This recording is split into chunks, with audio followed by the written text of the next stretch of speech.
말씀의 제목은 평강을 위해서. 이 땅의 모든 사람들은 평화하기를 원하고 기쁘게 살기를 원하고 행복하게 살기를 원합니다. 당신은 행복하게 살고 싶습니까? 때로는 이 질문이 정말 바보 같은 질문인 것 같아요. 왜냐하면 누구나 다 그렇게 삶을 원하고 있기 때문에 행복하게 살고 싶습니까? 당연한 거죠. 당연히. 마음 편안하게 살고 싶습니까? 당연한 거 아니겠습니까? 불안에 떨면서 두려워하면서 무서워하면서 근심 걱정하면서 살고 싶은 사람이 이 땅에 어디 있겠습니까? 그런데 아무도 그 근심과 걱정, 두려움, 불안에서 벗어나서 살지는 못하는 것, 그것이 우리 인간인 것 같습니다. 오늘 빌립보서 4장 6절에서 9절에 있는 말씀에는 그렇게 갈증을 안고 살아가는 우리 인간에게 하나님께서 그 갈증을 해소하고 평강의 하나님이 우리와 함께 동행해 주시겠다고 약속해 주시는 그런 말씀이 있어요. 어떻게 하면 내가 너희와 함께 해주겠다. 평강의 하나님인 내가, 평화의 하나님인 내가, 행복의 하나님인 내가 너희와 함께 해주시겠다라는 그런 세 가지의 이유를 오늘 이 말씀을 통해서 여러분들과 나누려고 합니다. 갈증이 나면 시원한 물을 찾게 되어 있어요. 저도 지금 찬양을 하고 나니까 입이 이렇게 말라요. 그래서 항상 갈증을 해소하라고 이렇게 누군가 물을 항상 이 옆에 이렇게 갖다 놔줍니다. 과연 우리 삶의 갈증이 느낄 때, 우리의 목이 갈증을 느낄 때는 물을 찾지만 여러분들의 삶의 갈증을 느낄 때는 무엇을 찾으십니까? 많이 있잖아요. 여러분들 알고 계신 거 많이 있잖아요. 여행을 떠나요. 삶을 한번 벗어나서 마음 팍 털고 여행을 떠나요. 친구를 만나요. 수다를 막 떨면 갈증이 좀 해소되는 것 같아요. 누구 하나를 도마 위에 올려놓고 막 그렇게 하면 갈증이 풀리는 것 같아요. 속이 후련한 것 같아요. 말하기를 잘했어. 각자 나름대로 우리 삶의 갈증, 답답함을 느낄 때 무엇인가 찾아가는 것이 있을 거예요. 과연 그리스도인들은 그런 갈증을 느낄 때 무엇을 찾아가야 할까요? 오늘 빌립보서 4장 6절, 7절에 있는 말씀은 그런 갈증이 있을 때 기도하라고 말씀하고 계십니다. 아무것도 염려하지 말고 오직 모든 일에 기도와 간구로 너희 구할 것을 기도하는데 어떻게 기도하냐면 감사함으로 기도하라고 말씀하고 계십니다. 갈증이 심해요. 불만이 많아요. 막 화도 나고 터질 것 같아요. 그럴 때 우린 기도할 수 있어요. 그러나 감사함으로 기도하는 게 참 힘들어요. 불평이 먼저 나오기 때문에 하나님 왜 이렇게 나오기 시작하죠. 감사의 반대는 불평이라고 생각을 합니다. 어떤 사람은 같은 상황에서 감사하기도 하고 어떤 사람은 같은 상황에서 불평하기도 합니다. 아프리카에 아무것도 소유하지 못한 사람들에게 과연 무슨 불평이 있을까요?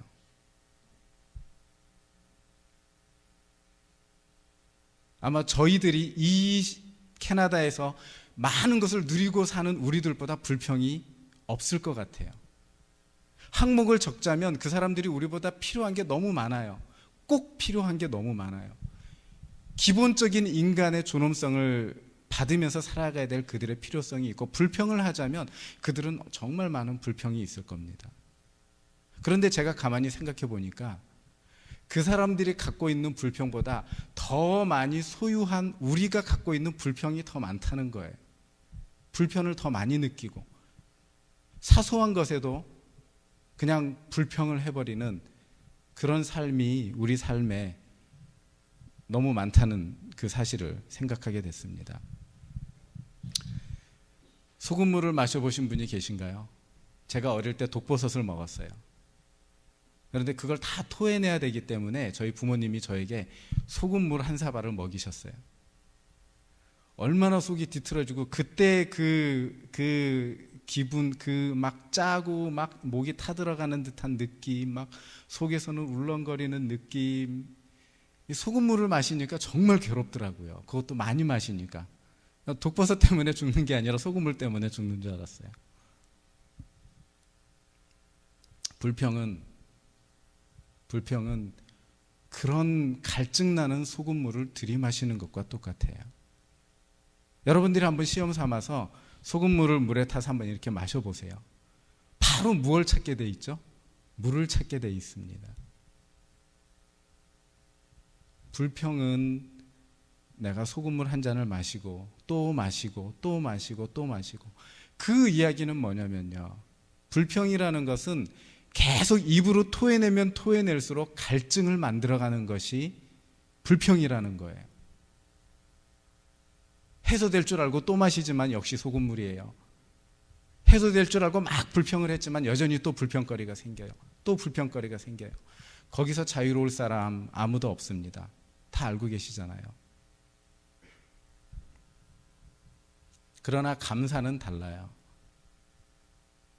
감사는 시원한 물을 마시는 것과 똑같아요. 감사하면 감사가 또 저쪽에서 오더라고요. 감사하면 또 감사할 일이 또 생기는 거예요. 그러니까 우리가 갈증이 나고 불평이 있을 때 불평하지 말고 하나님께서 기도하라고 말씀하셨어요. 감사로 기도하라고 말씀하신 거예요.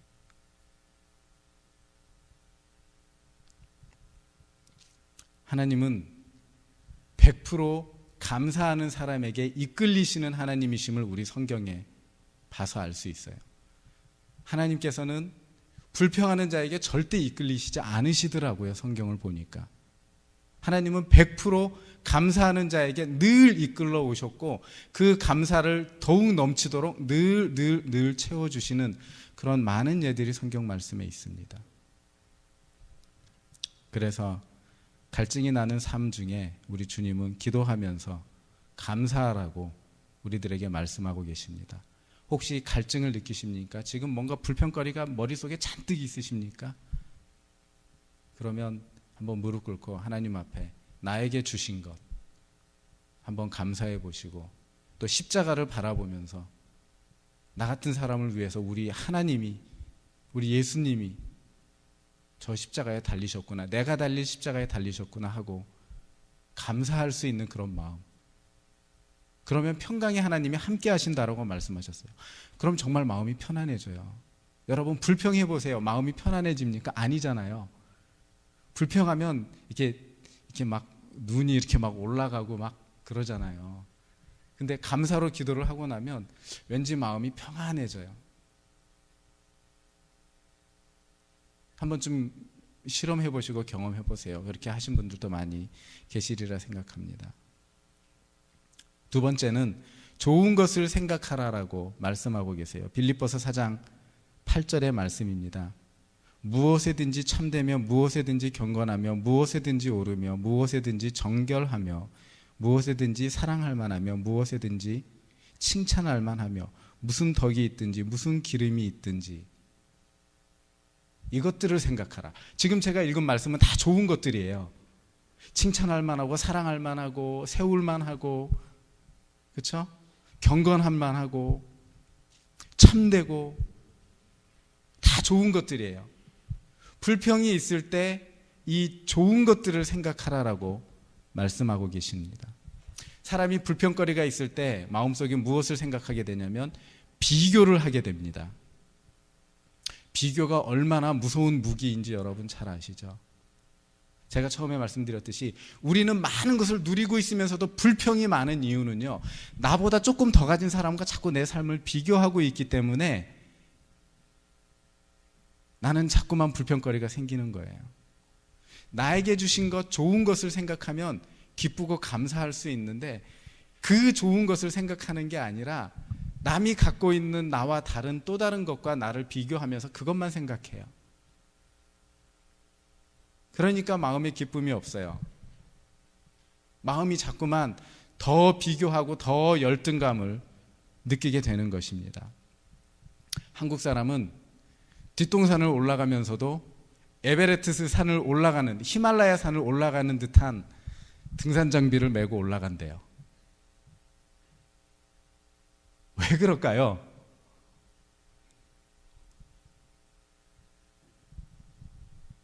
제가 그래서 일부러 이렇게 등산 장비를 어제 찾아봤어요. 가격이 어느 정도 하는가. 와, 많이 비싸더라고요. 제가 알기로는 한국에 그런 등산 장비가 필요한 산은 전문 산악인이 아니면 별로 필요하지 않은 것 같아요.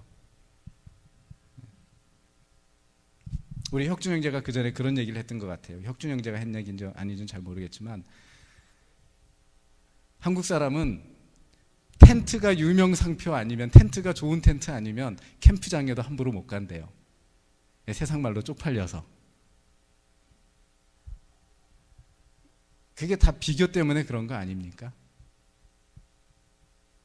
다 비교 때문에 내가 좀 좋지 않은 텐트를 갖고 있거나 그냥 이렇게 편한 운동복으로 이렇게 등산을 하다가 보면 옆에서 막 빨간색 많죠? 파란색 막 이 형형 색깔의 그 등산복을 입고 가는, 그 지팡이까지 또 짚고 막 뒤에 로프 막 묶고, 그러면은 내가 좀 뭔가 부족한 것 같아요. 그러니까 그 비교 의식에서 오는 그것 때문에 마음이, 이제 등산하는 그 기쁜 마음이 사라져 버린 거예요. 주눅이 들기 시작하는 거예요. 그러나 나에게 이런 시간적인 여유가 있고 내가 맑은 공기를 마시기 위해서 내가 산을 올라간다. 내 지금 좋은 것을 생각하면 얼마나 기쁘고 얼마나 당차겠습니까? 근데 그렇지 못하다는 거예요.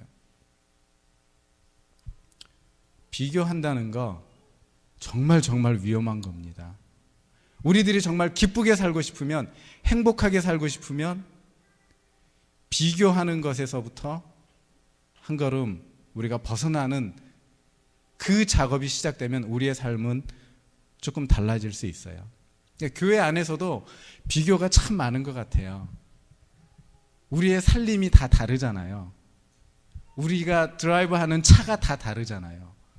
또 입고 있는 옷의 퀄리티가 조금 다릅니다. 학력 정도가 다 달라요. 자, 우리가 비교를 하면서 한번 신앙생활을 한다고 생각해 보세요. 우리 교회는 전쟁터 될 거예요. 그렇지 않겠습니까? 옆 사람과 비교해서 내가 그걸 쟁취하려고 하고 미워하면 우리 교회는 전쟁터가 될 거예요. 우리 교회만 그렇겠습니까? 세상의 모든 교회가 다 그렇겠죠. 저도 목회를 하면서 어떻게 다른 교회를 안 보겠습니까? 건물도 멋있고 이 기반을 잡으신 분들도 많아서 교회가 잘 운영되고, 이 탤런트를 가진 사람이 많다 보니까 이 은사를 가진 분들도 많아서 뭐 착착착착착 이루어지는 그런 모습을 보면서 우리 교회는 하나님 이게 뭡니까? 똑같이 인생을 내놓고 목회하는데 도대체 이게 저는 뭐란 말입니까? 우리 교회는 뭐란 말입니까? 진짜 하기 싫습니다. 부끄러운 제 마음이에요. 인간이기 때문에 솔직히 때론 그런 마음이 없지 않아 분명히 있어요. 그럴 때마다 제 마음에 기쁨도 없고 평화도 없고 하나님에 대한 감사도 없고, 성도를 바라보면서 왜 열심히 안 하지? 이제 그 불평이 또 그렇게 가게 돼 있어요. 그러지 않겠습니까? 다 아시는 거니까 솔직하게 말씀드리는 거예요. 저희 침례교 오늘 주보 앞에 그 사진이 있듯이 침례교 목사님들이 같이 모였어요. 매달 모이고 있고 또 같이 모여서 연합을 하기 위해서 준비를 하고 있습니다. 저쪽에서 예배당을 저희가 이리 옮기면서 이쪽을 시설을 하면서 때로는 어려울 때가 좀 있었어요. 그때 솔직하게 제 마음속에서 불평이 나오더라고요.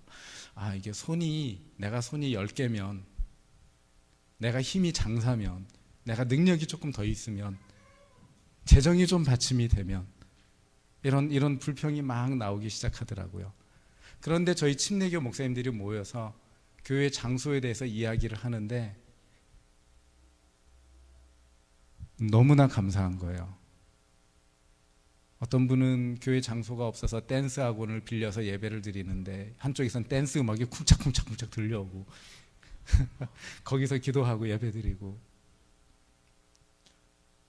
어떤 분은 이 모든 악기를 매주 그 교회 예배 드리는 장소까지 실어 갔다가 또 실어 오시고, 일주일에 딱 한 번 예배밖에 쓸 수 없고 그것도 시간 딱 되면 쫓겨나야 되고, 또 어떤 교회는 지금 교회를 찾고 있지만 교회를 찾을 수가 없어서 지금 근심 걱정이 많은, 제가 왜 예배당을 이쪽으로 옮기면서 이것을 준비하면서 불평을 했을까요? 만약에 그분들에게 이 장소를 주었다면 그분들은 여기서 아마 춤췄을 것 같아요. 정말 춤췄고 입에 웃음이 할렐루야를 계속 부르는 그들의 모습을 한번 상상해 봤을 때 부끄러운 거예요. 왜 이 주신 좋은 이 장소를 생각하지 못했고 감사하지 못했는지, 왜 좋은 것을 생각하지 못했는지 마음의 부끄러움이 밀려오기 시작하는 거예요. 사람들은 비교를 하면서 불평을 만들어내지만 저 같은 경우는 비교를 하면서 오히려 감사를 만들어냈어요. 때로는 비교를 하면서 불평을 만들어낼 수도 있지만 비교를 하면서 하나님께서 나에게 이런 걸 주셨구나 하고 감사를 만들어내는 자가 현명한 거예요. 그게 좋은 걸 생각하는 거예요. 우리는 비교를 안 하고 살 수는 없지만 비교를 하면서 나쁜 것을 생각하는 게 아니라 좋은 것을 생각하면 돼요. 오늘 이 8절에 있는 말씀처럼 참된 거, 사랑할 만한 거, 우리에게 세워주신 기름, 좋은 것들을 생각하면 우리 마음이 갑자기 펑 뚫리는 그런 느낌이 있어요. 그러나 나쁜 것을 생각하면 하고 막혀요. 막 답답해요. 좋은 것을 생각하면 뻥 뚫려요. 역시 좋은 것을 생각할 때 평강의 하나님이 우리 마음속에 찾아오시는구나 하는 걸 느낄 수 있다는 거죠. 이 말씀이 맞는 거죠. 남을 깎아내리면 자기가 높아질 줄 아는 착각하고 사는 것이 우리 인간입니다. 비교를 하면서 내가 조금 잘나면 다른 사람을 자꾸만 더 깎아내려야 돼요. 그러면 내가 높은 곳에 섰다고 생각을 합니다. 세상에 정치가는 두 가지 타입이 있다고 합니다. 하나는 자기가 그 권력을 쟁취하기 위해서 자기보다 나은 모든 것을 쓸어버리는 사람이 있다 그래요.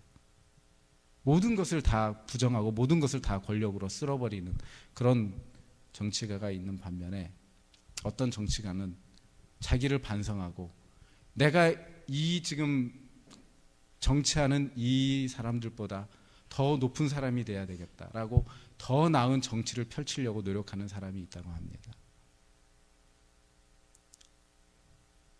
우리들은 과연 남을 깎아내려서 내가 높아진다고 착각하고 사는 사람이 있는지 모르겠어요. 남을 깎아내려서 내가 높아지는 게 아니라 내가 높아지면 그냥 내가 높아지는 거예요. 우리가 비교를 할 때는 다른 사람을 자꾸만 깎아내리도록 만듭니다. 우리의 그릇이 좀 커져야 된다고 저는 생각해요.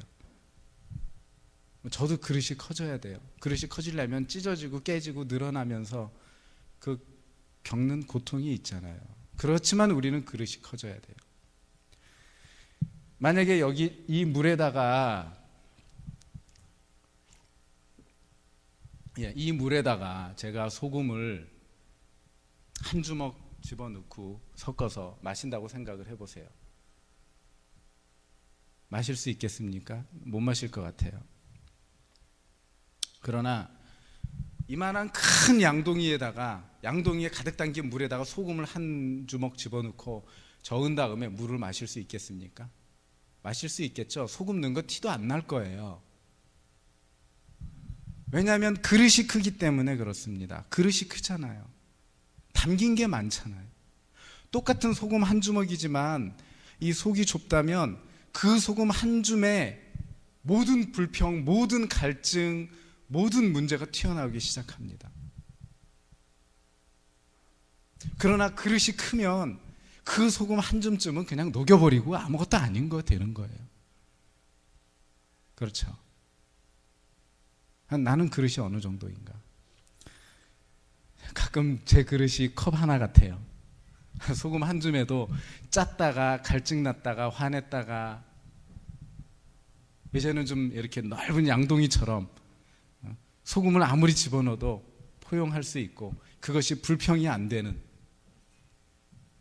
그렇게 좀 그릇이 커지면 얼마나 좋겠습니까? 요한 3서 1장 2절에 사랑하는 자여 내 영혼이 잘됨 같이 내가 범사에 잘되고 강건하기를 내가 간구하노라. 내 영혼이 커져야 돼요. 내 영혼이 잘되면 범사가 기쁨에 넘치고 잘될 수 있는 거예요. 여러분들 사울을 잘 아시죠? 사울이 이스라엘에 하나님이 세우신 첫 번째 왕입니다. 그가 블레셋과 마저 싸울 때 골리앗이라는 장군이 나왔고, 그 골리앗이라는 그 거인 때문에 이스라엘이 전전긍긍할 때에 다윗이 등장을 해서 골리앗을 죽이고 전쟁을 승리로 이끕니다. 그리고 이제 개선하면서 돌아오는 거예요. 사울 왕이 앞에 서서 전쟁에서 이긴 왕처럼 당당하게 오고 있습니다. 얼마나 기뻤겠습니까? 국민들이 막 일어나서 우리 사울 왕 만세, 사울 왕 만세, 얼마나 기쁘겠습니까? 그런데 그럴 줄 알았는데 예루살렘 성으로 돌아오는데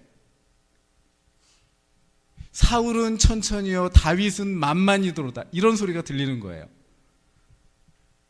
사울 왕은 천, 다윗은 만. 여기서 사울의 마음이 상해버려요. 갈등이 시작됩니다. 미움이 시작돼요. 갑자기 왕으로서의 이만한 배포를 가지고 당당하게 들어오던 사울 왕의 마음이 요만해졌어요. 좁아진 거예요. 극도로 좁아진 거예요. 천과 만, 그 말 단어 한마디에 왕의 권위고 뭐고 다 집어치우고 이 다윗을 죽이려고 하는 그 좁은 마음이 돼버린 거예요. 어디서 시작됐나요? 그게 비교에서 시작이 됐다는 거예요. 우리가 무엇을 바라볼 때 그래서 좋은 것을 생각해야 돼요. 이 8절에 있는 그런 말씀들을 마음에 새기고 그런 것들을 늘 생각해내야 돼요. 그러면 우리는 그렇게 마음이 작아지지 않을 거예요. 결국에는 그 사울의 영혼이 좁아지고 비참해지기 시작해서 그의 실제적인 인생의 삶이 어떻게 됐죠? 비참해졌잖아요. 우리의 영혼이, 우리의 마음이 먼저 제대로 서 있어야 되고 잘 돼야 됩니다. 그러면 우리가 범사에 기쁘고 감사하고 범사가 잘 해결될 수 있을 거라고 생각을 합니다. 옛날 동화가 있어요. 바람하고 햇님이 내기를 했습니다. 누가 사람의 옷을 벗길 수 있을 것인가?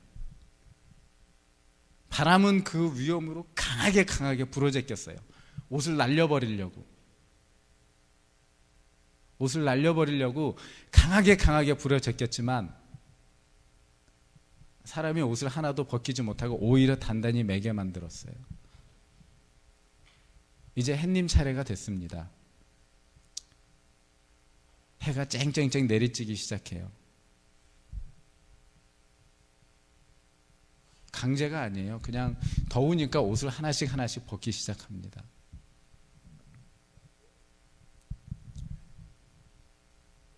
이것이 그냥 어린아이 전래동요라고 생각을 할 수 있겠지만 우리의 삶이 이것과 똑같은 것 같아요. 때로는 마음이 굳어져서 자꾸만 삿대질하고 자꾸만 욕하고 자꾸 요구하고 자꾸 불만 토해내고 자꾸 화내고 그러다 보니까 자꾸 서로의 마음이 굳어지는 거예요. 열리지 못하는 거예요. 그러나 더 감사를 얘기하고 더 따뜻하게 대해주고 더 사랑하고 이렇게 막 안아주면 그냥 다 벗어 제낄 것 같아요. 다 털어낼 것 같아요. 간단한 원리지만 그걸 실천하고 살기는 참 힘든 것 같습니다. 우리가 좋은 것을 생각했으면 좋겠어요. 세 번째는 감사하고 좋은 것을 생각했다면 이제는 행해야 되는 것이에요. 4장 9절에 주님이 바울을 통해서 말씀하셨어요. 너희는 내게 배우고 받고 듣고 본 바를 행하라. 아무리 알면 뭐합니까? 느끼면 뭐합니까? 공부하면 뭐합니까? 제가 목사지만 기뻐해야 되는 걸 몰라서 기뻐하지 않는 게 아니에요. 안 기뻐하는 거예요. 소용이 없어요.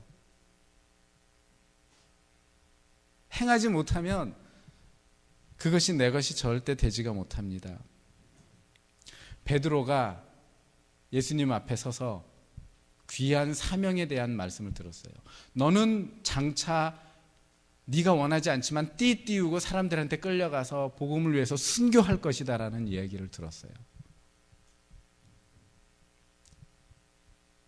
베드로가 그 얘기를 듣자마자 어떤 마음이었는지 잘 모르겠어요. 성경에 나와 있지 않아요. 그런데 이 베드로가 요한이라는 다른 제자를 바라보게 됐습니다. 이 요한은 예수님을 사랑하는 제자라고 성경에 나와 있어요. 베드로 마음속에 이런 생각이 들었어요.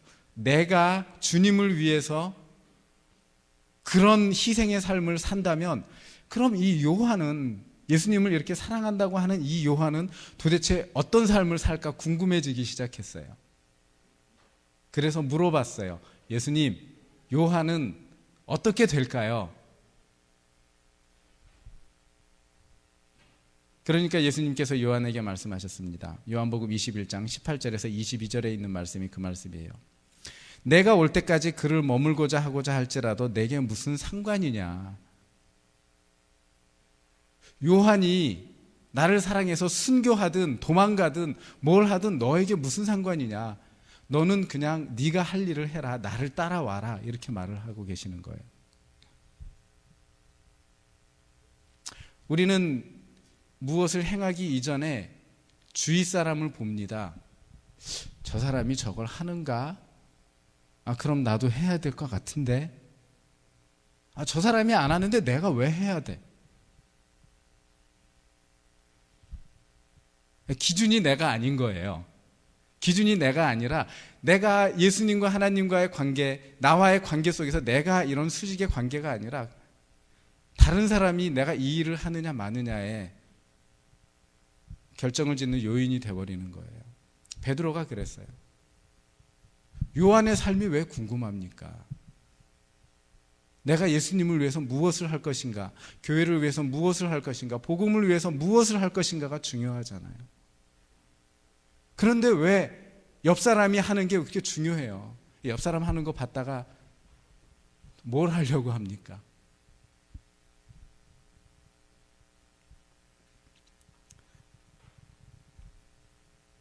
결국은 내 자신의 문제예요. 내가 하나님과의 어떤 관계 속에서 내가 무엇을 행할 것인가 하는 것에 문제라는 것입니다. 제가 신학교 때부터 교회에 봉사하고 지금까지 20년, 25년 넘도록 사역을 하면서 늘 교회 안에서 봐왔던 모습, 늘 상담하면서 상담의 탑이 되는 것, 내가 아니라 꼭 다른 사람이더라고요. 다른 사람이 이런데요. 다른 사람끼리 이렇게 하는데요. 모든 기준이 자꾸만 다른 사람이다 보니까 교회 안에서 며칠 뒤에 그 사람이 안 보여요. 또 잠시 뒤에 보면 또 이렇게 파가 나눠져 있어요. 왜냐하면 나와 하나님과의 관계가 교회 안에서 이루어지는 게 아니라 나와 옆 사람의 관계가 자꾸 이루어지니까 그렇게 돼요. 제가 옛날에 주일학교 설교를 할 때 그런 설교를 했었어요. 어린아이가 이제 기도를 드렸습니다. 그런데 기도가 끝나고 나서 선생님이 어린아이에게 너 왜 기도 시간에 눈 뜨니? 이렇게 이야기를 했어요. 그랬더니 그 아이가 하는 말이 저만 눈 뜬 게 아니고요. 옆에 있는 애도 눈을 떴어요. 그래서 저도 눈 떴어요. 이렇게 얘기를 하는 거예요. 그러니까 거기 옆에 있는 애가 선생님도 눈 떴잖아요. 그 교회가 잘 되겠습니까?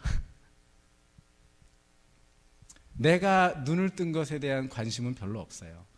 옆 사람이 눈 뜬 게 더 중요해요. 네. 내가 하는 건 별로 관심이 없고 옆 사람이 하는 게 더 중요한 거예요.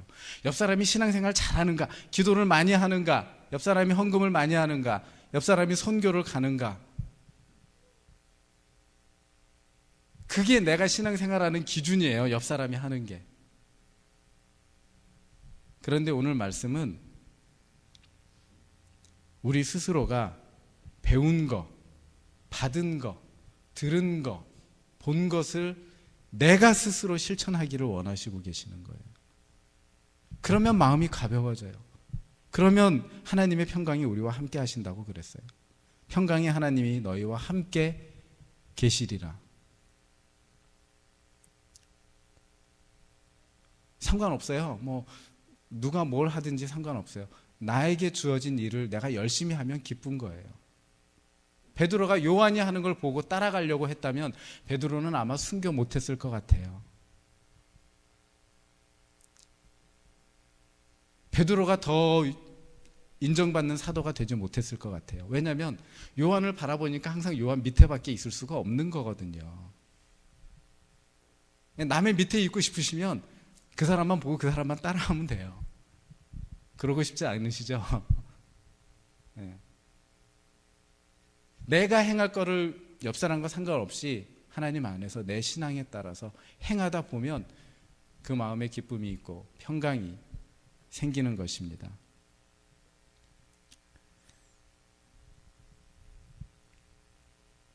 행하기 이전에 판단하기 시작하면 믿음은 어려워져요. 하나님께서 우리에게 어떤 일을 맡기시고 일을 이끌어 가실 때 네가 한번 판단해 봐라. 할 수 있는 일인가 할 수 없는 일인가 한번 잘 판단해 볼래? 그리고 안 될 것 같으면 시작도 하지 마. 이런 의미의 성경 말씀은 저는 찾아보지 못했어요. 우리가 믿음의 행위를 하는데 우리의 판단에 맡기신 적이 없어요. 성경은. 우리의 판단에 맡기시는 것이 아니라 하나님의 능력에 맡기라고 말씀하고 계시는 거예요. 우리의 판단에 맡기기 시작하면 뭘 할 수 있겠습니까? 도대체 아무것도 할 수가 없어요. 판단 이전에 믿음의 행위가 우리들에게는 반드시 필요한 것입니다. 그 사람이 그렇게 하는 것이 너에게 무슨 상관이냐? 너는 나를 따르라.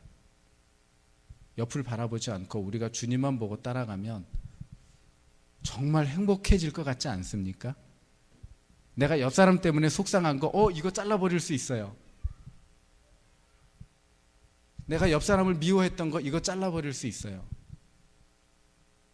내가 저 사람 때문에 생긴 불평 잘라버릴 수 있어요. 내가 저 사람 때문에 생긴 두려움 잘라버릴 수 있어요. 마음이 편해지지 않겠어요? 그런 거 다 잘라낸다고 생각해 보세요. 얼마나 마음에 평화가 있고 기쁨이 있겠습니까? 근데 다른 사람 때문에 수없이 연결된 그런 좋지 않은 것들을 연결하고서 신앙생활을 해나가다 보니까 마음에 갈증이 생기는 거예요. 그래서 소금물을 또 마시고 또 갈증이 생기고 또 남에게 상처 주고 또 마시고 또 갈증 생기고. 네. 평화를 위해서 비교하지 말고 우리는 감사해야 됩니다. 평화를 위해서 우리에게 주신 좋은 것을 먼저 생각하고 우리가 갖고 있는 지식 속에 좋은 것을 행하려고 노력을 해야 돼요. 우리 마음이 평안하기 위해서 옆 사람 바라보지 말고 그냥 내가 할 일을 묵묵히 해나가면 하나님의 평강이 우리를 지켜주신다라고 말씀을 하고 계십니다. 오늘 설교는 사실 제 고백이에요. 평화하고 싶어서, 더 평강하고 싶어서, 더 주님 일에 옆 사람, 주위 사람, 옆 교회 뭐 이런 거 안 보고 그냥 하나님 바라보고 일할 수 있게 되기 위해서 이런 사람이 되고 싶습니다. 이런 목사가 되고 싶고, 또 우리 성도들도 저와 같이 이렇게 나아가면서 저희 교회가 맨 처음에 개척을 하고 주보를 찍을 때 하나님은 당신이 행복하기를 원하십니다라는 그 문구를 주보 앞에 1년 동안 썼었어요. 하나님은 정말 우리가 행복하기를 원하시는 것입니다.